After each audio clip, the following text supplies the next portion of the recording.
Our economy is in crisis. People are suffering and our government says that bold action is required. So we're diving in head first to get things back on track. But what are we diving into exactly? It all started in September of 2008 with a $29.5 billion bailout of Bear Stearns. That was a lot. Even after you adjust for inflation, it's much more than other huge projects from our history like the Hoover Dam or the Panama Canal. But still, it wasn't enough. So we committed another $97.2 billion for Bank of America, $97.4 billion for auto companies, and $112 billion for AIG. That's almost as much as the $115 billion we spent to rebuild Europe after World War II. Add in another $139 billion for GE and $235 billion for Citigroup, and that's $710 billion to bail out banks and big corporations. But that's just the start.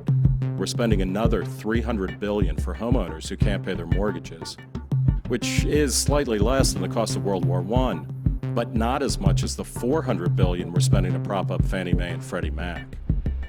These numbers are simply huge. On their own, any one of these programs would have ranked among the largest in U.S. history, falling just behind record holders like the New Deal or the Iraq War.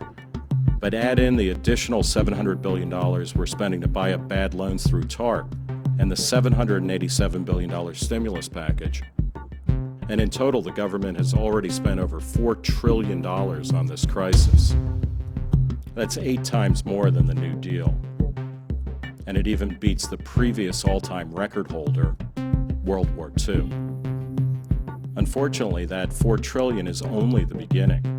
The government is committed to spend up to an additional $7.8 trillion over the next few years, which will bring the grand total to over $12 trillion in new spending. This is a free fall. Adjusted for inflation, that's more than 3 times the size of World War II. It's 24 times the size of the New Deal. This is the largest spending program in U.S. history. By far. And it's drowning us in an ocean of debt. Reckless spending is what got us into this mess. Is more spending really the answer? Look before you leap. Visit stopspendingourfuture.org.